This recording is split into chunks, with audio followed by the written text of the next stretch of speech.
Lucky को जब राधिका ने कसम दी तो उसने सीधा पृथ्वीराज को फोन मिला दिया था। उसने जब पृथ्वीराज को वो समस्या बताई तो वो खुद दुविधा में फंस गए थे। ऐसे में उन्होंने कहा कि लकी को जैसा ठीक लगे वो वैसा कर सकता है। लकी को लगा कि उसे राधिका को सब कुछ बता देना चाहिए और उसने उसे सब कुछ बता दिया। जब राधिका ने उसकी बातें सुनी तो वो हैरान हो गई थी। लकी ये सब न सिर्फ राधिका बल्कि कनिका और हेमंत को भी बता देना चाहता था। वो उन दोनों के साथ बात करने के लिए मुंबई निकल गया था। रास्ते में राधिका की गोद में सिर रखकर लकी काफी देर तक रोता रहा। आखिर में वो लोग कनिका के घर पहुंच चुके थे। लकी कोई इधर उधर की बात करने के मूड में नजर नहीं आ रहा था। कनिका ने जब उससे कुछ पूछने की कोशिश की तो उसने उसे सीधा जवाब देकर चुप करवा दिया। लकी के वहां बैठे रहने से माहौल जैसे बहुत भारी हो गया था।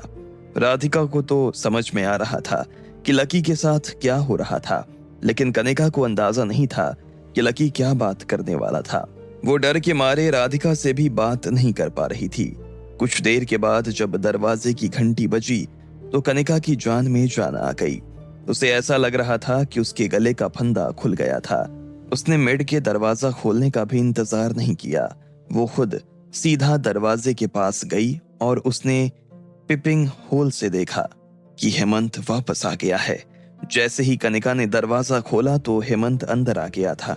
आराम से, बस हम लोग घर पहुंच ही गए हैं, धीरे, हेमंत ने किसी से कहा और किसी को हाथ पकड़कर अंदर ले आया। लकी और राधिका दरवाजे की तरफ देखने लगे।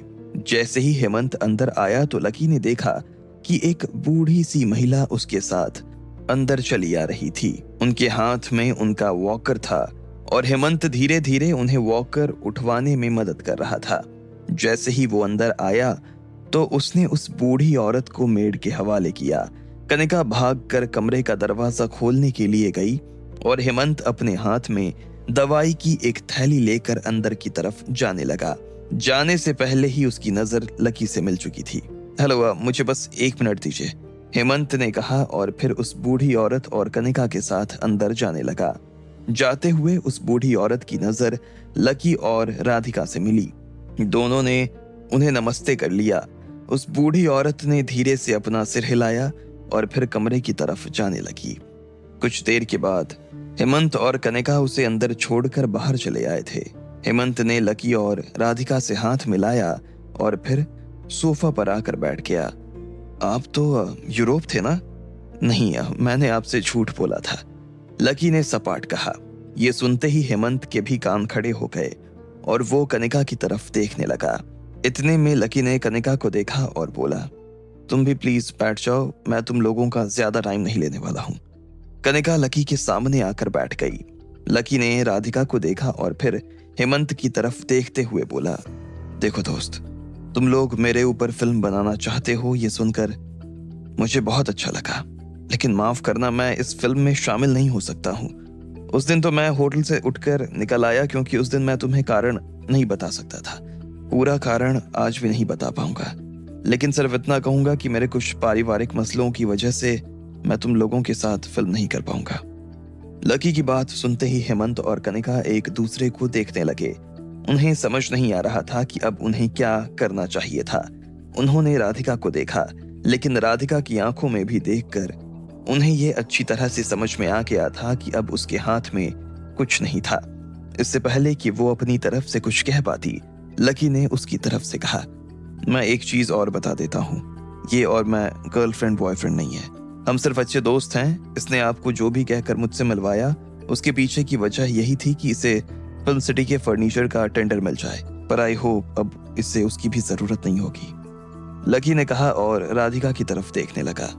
राधिका ने मुस्कुराते हुए लकी के सामने हाँ में सिर हिलाया और फिर कनिका से बोली, आई एम सॉरी कनिका, काम के लालच में मुझे ये सब कहना पड़ा, लेकिन मुझे भी लकी की प्रॉब्लम के बारे में बाद में पता चला।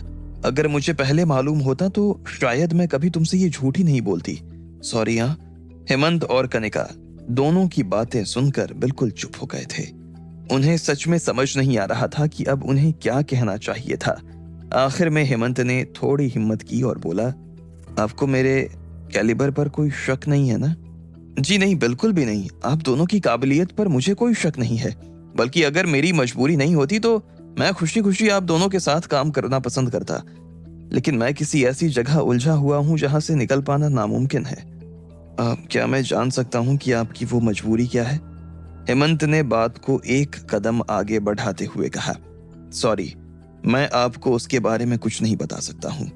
और इससे पहले कि हमारी इस बारे में और बात आगे बढ़े, मुझे लगता है कि हमें यहाँ से चलना चाहिए, लकी ने कहा और राधिका की तरफ देखते हुए खड़ा हो गया। हेमंत और कनिका उसे ऐसे जाते हुए देखकर हैरान हो गए। हेमंत खुद अपनी जगह से खड़ा हुआ और बोला, लकी सर सॉरी, अगर मेरे किसी सवाल ने आपको परेशान कर दिया हो तो, लेकिन आप प्लीज बैठिए, बस 5 मिनट, ट्रस्ट मी, मैं आपसे इस मुद्दे पर आगे और कोई बात नहीं करूंगा, हेमंत ने कहा और लकी के सामने हाथ जोड़ लिए। लकी ने राधिका की तरफ देखा तो उसने भी लकी को इशारे से बैठने के लिए कह दिया। ऐसे में लकी फिर से बैठ गया। उसे एहसास हुआ मानो वो कुछ ज्यादा ही गंभीर हो गया था। जैसे ही वो बैठा तो हेमंत ने कहा, लकी सर, मैं आपकी इसी ईमानदारी का तो कायल हूं। जिस ईमानदारी से बात करना लोग अपनी जिंदगी में नहीं सीख पाते, आप उस ईमानदारी से बात करके सामने वाले को हैरान कर देते हो। मुझे अच्छा लगा कि आपने अपनी बात रखी। हम चाहे साथ में फिल्म करें या ना करें, लेकिन हमारा रिश्ता जरूर बना रहेगा। इसके अलावा आप ये बात करने के लिए इतनी दूर यहाँ मुंबई आए, मैं तो उसके लिए भी आपका शुक्रगुजार हूँ। अब जो हो गया उसे भूलते हैं और आगे बढ़ते हैं। अब ये बताइए कि आप लोग लेना क्या पसंद करेंगे, चाय, कॉफी या कुछ ठंडा? और मैं पहले ही बता देता हूँ, ये सिर्फ शुरुआत है। मैं आप दोनों को यहाँ से खाना खाए बिना जाने तो नहीं दूंगा। और राधिका, तुम चिंता मत करो, भले ही ये फिल्म नहीं हो रही, लेकिन मैं फिर भी पूरी कोशिश करूंगा कि फिल्म सिटी के फर्नीचर का टेंडर तुम्हें ही मिले, हेमंत ने कहा। यह सुनते ही लकी और राधिका हैरान हो गए। इतने में राधिका की नजर कनिका से मिली तो वो मुस्कुरा रही थी। खाने की तकलीफ करने की जरूरत नहीं है, हम लोग चाय ले लेंगे और फिर निकलते हैं ना। वैसे भी कनिका ने बताया था कि आप लोग किसी काम में बिजी हैं, इसलिए आपको यहाँ सिटी में आना पड़ा, वरना आप। हाँ एक्चुअली एक सेकेंड, हाँ मीना दीदी। जैसे ही हेमंत ने आवाज लगाई तो उसकी मेड मीना बाहर आ गई। हेमंत ने पहले तो मीना को चाय और नाश्ता लगाने के लिए कहा और साथ ही खाने की तैयारी करने के लिए भी कह दिया। इसके बाद उसने राधिका को देखा और कहा, हाँ एक्चुअली हम यहाँ से ना थोड़ा सा दूर बंगले पर ही रहते हैं, लेकिन हमें हर महीने 1 या 2 बार दादी के ट्रीटमेंट के लिए उन्हें हॉस्पिटल ले जाना पड़ता है। डॉक्टर हमें लगातार 3 दिन तक बुलाता है, तो हम 3 दिन फिर इसी फ्लैट पर आकर रुकते हैं। वो जो अभी अंदर गई है ना, वो मेरी दादी ही हैं, हेमंत ने कहा। अब लकी और राधिका को बात समझ में आ गई थी। वो दोनों दरवाजे की तरफ देख ही रहे थे कि इतने में हेमंत ने कहा, ये फ्लैट भी उन्हीं का है। अभी कुछ सालों पहले तक तो वो यहीं रहती थीं, लेकिन फिर जब तबीयत ज्यादा खराब होने लगी तो मैं उन्हें देखभाल के लिए अपने साथ बंगले पर ले गया। वैसे आपकी दादी को क्या बीमारी है? लकी ने पूछा। उन्हें मल्टीपल इश्यूज हैं। पहले उन्हें डायबिटीज हो गई थी, फिर कैंसर हुआ। उन दोनों चीजों से बच गई तो आंखों में मोतियाबिंद हो गया, और अभी डॉक्टर कह रहा है कि उन्हें ऑर्थराइटिस हो गया है। एक जमाने में तो ये बड़ी फिट थी, लेकिन एक वक्त के बाद एक ढेर सारी बीमारियों ने इन्हें घेरना शुरू कर दिया। पर लेडी बहुत मजबूत हैं, बहुत मजबूत। चाहे कैसी भी बीमारी हुई हो, लेकिन इन्होंने कभी हार नहीं मानी, हरदम लड़ती रहीं। मुझे सिखाती रहती थी कि बेटा, जिंदगी जीने का एक ही तरीका है, लड़ो, लड़ने से ही अपनी जिंदगी अपनी रह पाती है, वरना आप कब गुलाम बन जाते हो पता ही नहीं चलता, हेमंत ने कहा। लकी को उसकी बात सही लगी और वो राधिका की तरफ देखकर मुस्कुराने लगा। इतने में मीना सब लोगों के लिए चाय और नाश्ता लेकर आ गई थी।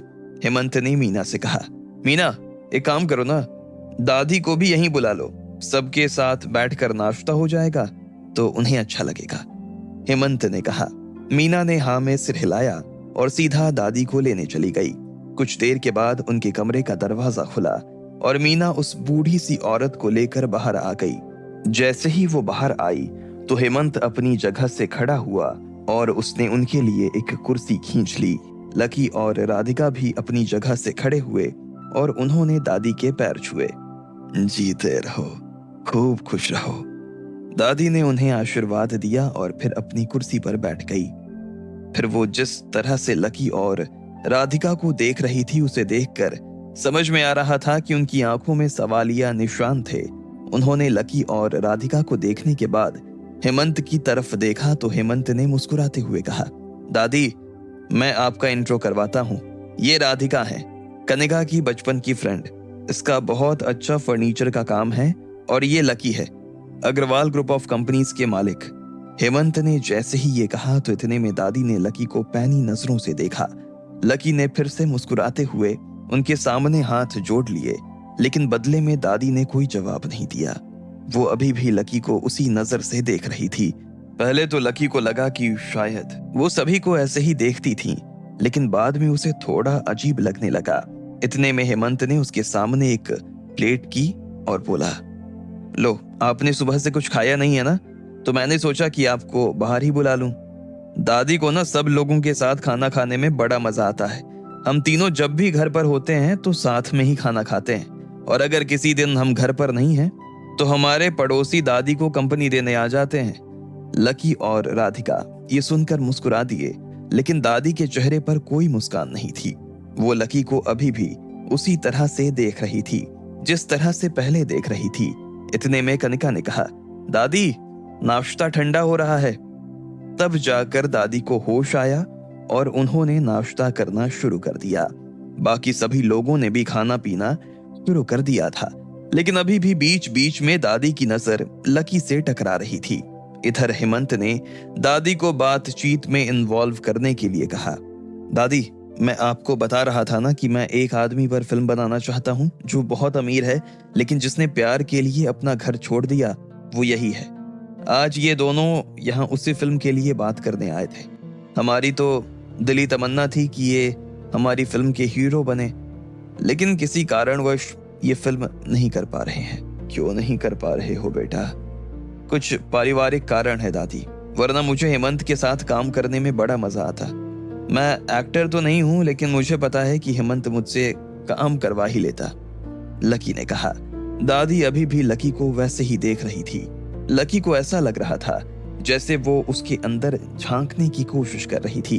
जब लकी को उनकी नजर चुभने लगी तो उसने हेमंत की तरफ देखा और कहा, हेमंत, ये बाथरूम कहाँ होगा? आगे से राइट, सेकेंड डोर, हेमंत ने कहा। लकी ने अपने हाथ साफ किए और सीधा बाथरूम में चला गया।